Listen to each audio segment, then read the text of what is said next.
nouvelle vidéo. J'espère que vous êtes bien installés. On va passer un petit quart d'heure, 20 minutes ensemble pour parler de mes 3 dernières lectures. Et je crois que c'est la première fois que je vais parler de 3 avis lecture dont je n'ai pas encore fait la chronique sur Instagram. C'est vrai que sur Insta, en fait, j'essaye d'avoir toujours un flux assez régulier de posts. Ça dépend forcément des événements auxquels je participe, des salons, de mes lectures, bien entendu. Et donc là, pour la première fois, je crois, ça va être la première fois que je vais parler d'abord de mes avis lecture sur YouTube. Et donc vous allez voir dans quelques jours, les chroniques sur Instagram vont arriver. Bref, installez-vous bien avec une boisson chaude et c'est parti.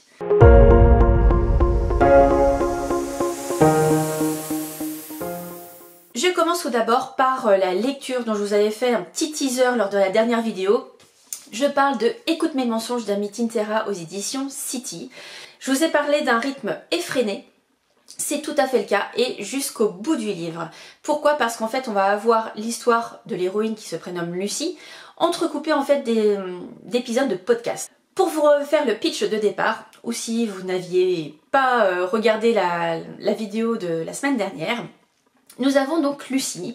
Lucie est une jeune femme qui est établie donc à Los Angeles, qui travaille et en fait suite à la diffusion d'un épisode de podcast qui la concerne, parce qu'en fait quand elle était jeune elle a été accusée d'avoir tué sa meilleure amie, sauf qu'elle a aucun souvenir et finalement l'histoire a été classée sans suite.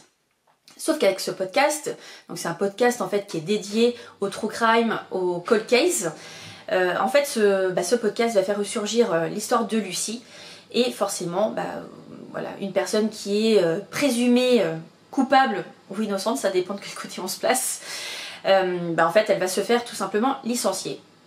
Et donc suite à ça, elle s'est dit qu'elle allait se rendre, je dirais, dans son village natal, dans sa ville natale, un peu à cause ou grâce de sa grand-mère, vous allez comprendre pourquoi. Et donc en fait elle va se dire j'ai aucun souvenir, je sais pas ce qui se passe, donc je vais quelque part mener l'enquête, aider la personne qui fait le podcast qui se prénomme Ben. Donc elle va être à ses côtés pour élucider en fait cette histoire. Elle va faire ressurgir bien sûr des souvenirs de sa famille, de son enfance, etc. Revoir des personnes qu'elle avait quelque part un peu oubliées. Et donc comme je vous disais, avec les chapitres courts, cette alternance entre le présent, le podcast et à partir du milieu du livre, on va avoir aussi des éléments qui se passent dans le passé. Je dirais que voilà, vous n'allez pas voir en fait les pages défiler, en fait vous allez littéralement les dévorer. Moi j'ai trouvé que c'était bien écrit, le fait d'avoir ce rythme, moi j'adore parce qu'effectivement ça rend la lecture, je dirais, haletante, c'est-à-dire que dès que j'ai, par exemple le matin je lis toujours un petit peu quand je partais au travail, j'avais qu'une envie, c'était retrouver ma lecture, voilà, j'étais bien dans ma lecture. J'ai beaucoup aimé voilà, ce scénario, c'est assez original parce que c'est vrai que rarement les héroïnes sont suspectées ou alors il y a des histoires autour, etc. Mais voilà, je trouve que c'est pas fréquent en tout cas. Et voilà, j'ai bien aimé cette découverte, c'est vrai qu'on en a vu pas mal passer sur les réseaux et je trouve que les avis sont tous dans le même ordre, très positifs. Donc voilà, je vais confirmer aussi de mon côté. La 4e de couve, c'est noté que c'est un roman palpitant, tortueux, nerveux et effrayant. J'ai adoré, donc ça c'est Liane Moriarty qui a écrit ce commentaire. Et voilà, je peux confirmer ce dire parce que c'est vrai que c'est un thriller qui est vraiment palpitant. Vous allez voir, il y a plein de détails, il y a plein de choses qui vont s'entremêler. Des fois on va même avoir des doutes parce qu'il y a plein de choses. Vous allez voir, et surtout moi ce que j'ai aimé, c'est que dans la tête de Lucie en fait il y a une petite voix qui est là avec un humour très caustique. Vous allez voir le thème qui est abordé, c'est très comment dirais-je, voilà, c'est tout à fait de circonstance on va dire, mais moi ça m'a fait beaucoup rire en tout cas ces petites interventions.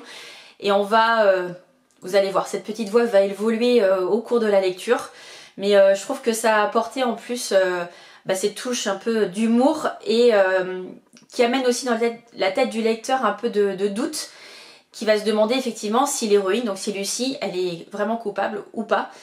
Il y a des moments où je me suis dit oui, des moments où je me suis dit non, mais vous allez voir, il y a un dénouement, il y a une fin, vous allez tout comprendre Et maintenant, il n'y a plus qu'à écouter ce fameux podcast.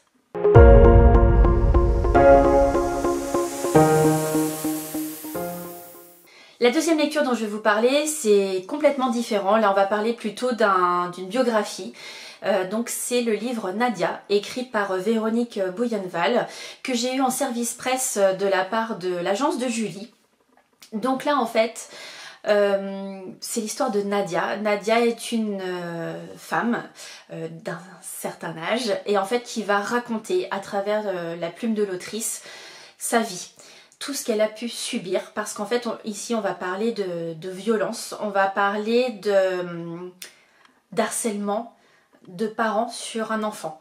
En fait Nadia elle est née, je pense qu'elle n'était peut-être pas forcément voulue, mais en tout cas sa maman a toujours été violente et méchante verbalement envers elle.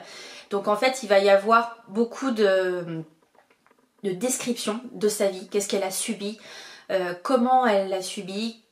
Dès toute petite, vous allez voir les passages, différents passages chez le médecin, à l'hôpital, je dirais les moments où elle est en foyer, où elle va retourner chez ses parents, elle va de nouveau retourner en foyer. Vous allez voir une vie pleine de rebondissements, pas toujours très heureux malheureusement. Et en fait, à la fin de ce livre, je trouve qu'il y a une belle morale. Parce qu'en fait on voit le combat de cette de cette petite fille, de cette jeune fille et de cette femme. Et en fait, elle en garde entre guillemets que le positif parce que bon, forcément, c'est très très dur tout ce qu'elle a vécu. Enfin, franchement, moi j'ai été en colère, mais de nombreuses fois, je me suis dit comment on a pu faire ça, comment un parent peut faire ça, comment les gens autour n'ont pas pu voir cela.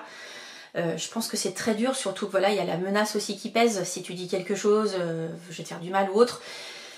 Et donc on suit cette petite fille, on est vraiment avec elle à ses côtés, on espère que ça va aller au mieux pour elle. Voilà, comme je vous disais, malheureusement, ça va pas être toujours le cas. Des personnes qui ont aussi marqué sa vie. Alors, je sais pas en fait jusqu'où a été... Enfin, cette histoire a été romancée. Parce que, franchement, moi, du début à la fin, je me suis dit, voilà, tout est vrai. Je vois pas vraiment ce qui a pu être romancé parce que c'est dur. Je pense que les noms ont peut-être été modifiés, etc.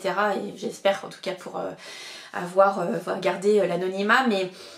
j'ai trouvé ça poignant, j'ai trouvé que c'était une histoire qui est dure, hein, ça c'est sûr, qui est nécessaire aussi parce que peut-être qu'il y a des fois on va dire oh non, peut-être que enfin, je sais pas, l'enfant s'est fait mal tout seul, etc. Mais en fait je pense qu'il y a des signes auxquels il faut vraiment prêter attention. Et dans cette histoire c'est surtout ça qui est, je dirais, noté, c'est-à-dire que... voilà, il faut être attentif, il faut être à l'écoute. Et puis cette femme, en fait, elle a mené son combat de toute sa vie.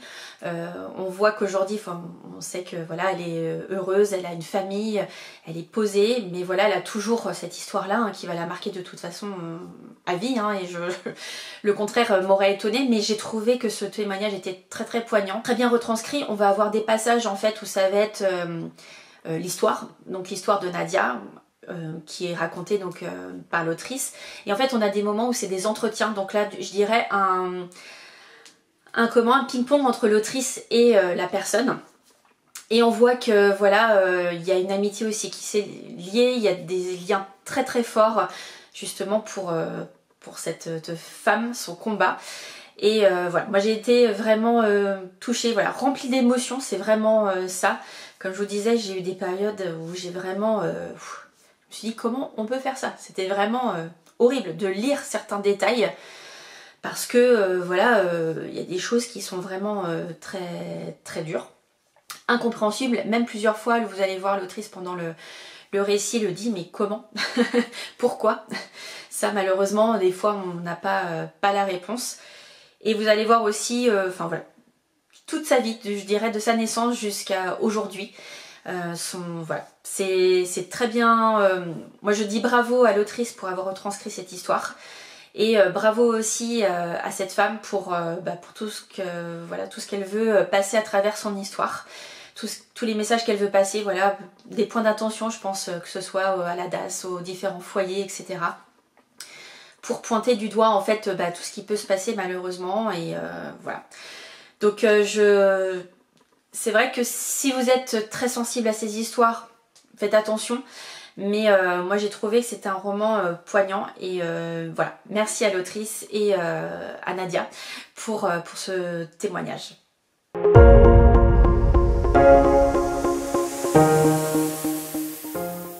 La troisième lecture dont je vais vous parler, on va être sur un roman, enfin plutôt un roman avec de l'historique, donc un roman historique avec une double temporalité.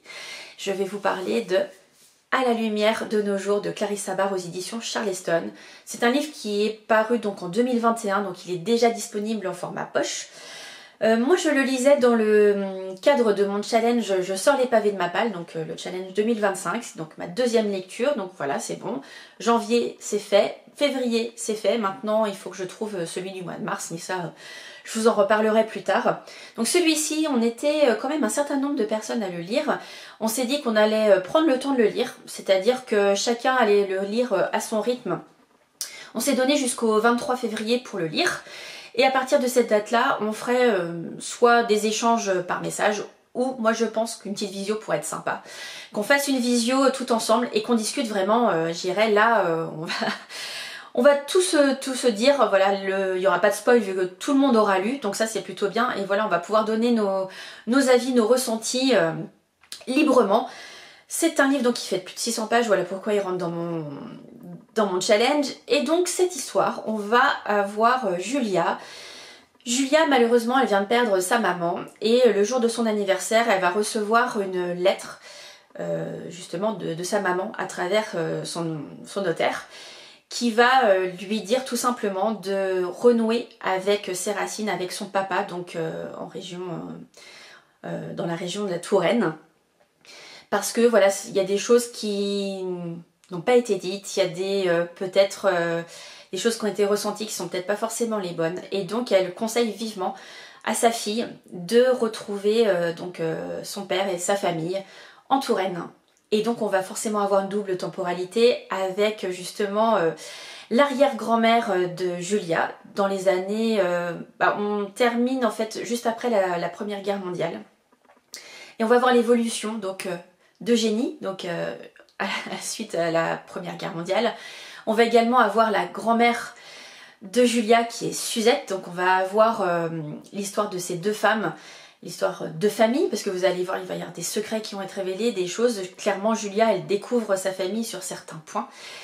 Et il va y avoir bien sûr l'histoire aussi au présent, parce qu'elle va effectivement redécouvrir son père, redécouvrir son cousin qui ne l'a pas forcément accueilli comme il faut parce qu'il lui reproche clairement d'avoir déserté entre guillemets la famille, de ne pas avoir été présente. Mais voilà, vous allez comprendre en fait pourquoi Julia a fait ça et surtout comment elle va en fait renouer avec tout ça, toutes ces découvertes. Et comme d'habitude, voilà, la plume de Clarissa Bard, moi je trouve que, j'adore. J'ai vraiment été plongée dans cette histoire. En plus, il y a une petite note de gourmandise, vous allez voir pourquoi, parce qu'on va parler de pâtisserie.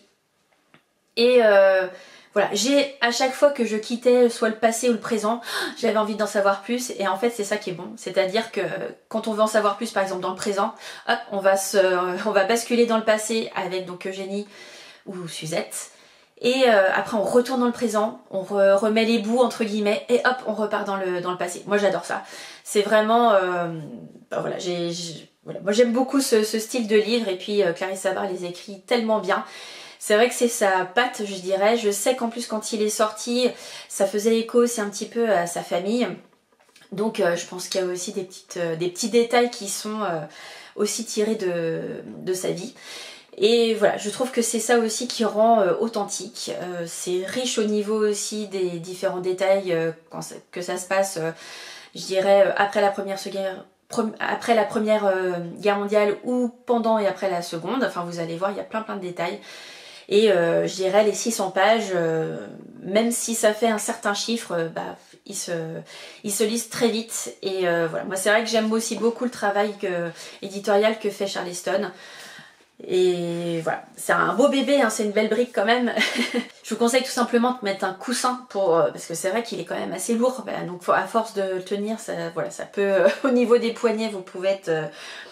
ça peut faire mal un petit peu, donc n'hésitez pas à poser gentiment sur votre coussin ou votre coussin de lecture le livre, et puis vous allez le dévorer tout simplement. Et voilà, j'ai aussi enfin, je vous ai dit que je faisais mon challenge, donc ce livre faisait partie de mon challenge, je sors les pavés de ma palle, mais c'est aussi un challenge avec Aurélie du compte en cours de lecture. Donc on l'a pas tout à fait lu en même temps parce que Aurélie va être plutôt sur la fin du mois. Mais on va échanger en fait, je pense pendant qu'elle va le lire, elle me fera part de ses sentiments, et puis bah, moi je vais pouvoir voir ce qu'elle pense, voir comment j'étais aussi à cette période de lecture. Et on veut se mettre à jour en fait sur deux auteurs, donc Nicolas Druard et puis Clarisse Sabar. En plus c'est bien parce que on a un côté, on va dire, littérature contemporaine et plutôt thriller de l'autre côté avec Nicolas Druard, donc c'est bien, ça permet de chaque mois d'avoir un style un peu différent. Et donc on veut se mettre à jour sur ces deux auteurs-là. Et Clarisse Sabar, après celui-ci, il va me rester Les Lettres de Rose et Le Jardin de l'Oubli. Bien sûr, il y aura le deuxième tome du Secret des Agapantes qui va arriver au printemps. Donc celui-ci aussi sera ajouté. Mais voilà, je dirais que normalement, à la fin de 2025, je serai à jour de tous les romans de Clarisse, et j'ai vraiment hâte. Et voilà, je peux que vous les conseiller si vous voulez... voilà, si vous aimez les romans historiques, si vous aimez les doubles temporalités, les secrets de famille, les émotions, bah voilà, tout y est dans ces livres, donc n'hésitez pas, c'est vraiment une valeur sûre. Vous avez aussi le côté comédie de Noël où il y a déjà 5 tomes qui sont parus. Voilà, alors c'est vrai qu'on peut les lire indépendamment, mais vaut mieux les lire, j'irais, dans l'ordre pour avoir l'évolution et le suivi des personnages. Et voilà, à chaque fois, moi je passe un très bon moment, donc voilà, celui-ci n'a pas dérogé à la règle, et j'espère que les prochains, j'aurai le même plaisir.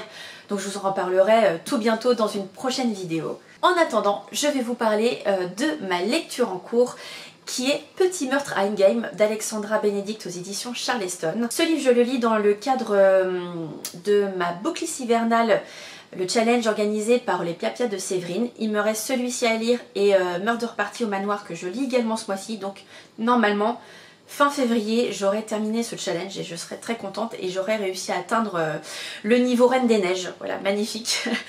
Voilà, et donc pour Petit meurtre à Endgame, j'en suis au tout début. En fait, c'est Lily que nous allons suivre, qui a... reçu une lettre de sa tante qui est décédée il y a quelques temps, et qui va lui demander en fait de venir à Endgame, de revenir à Endgame pour un jeu de Noël.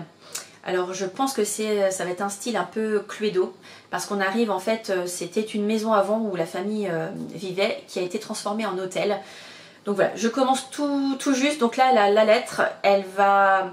Malgré elle, entre guillemets, elle va y aller parce qu'elle n'a pas une folle envie d'y aller, elle n'a pas envie de retrouver ses cousins-cousines, parce qu'il y a des histoires de famille, je pense, qu'on va découvrir.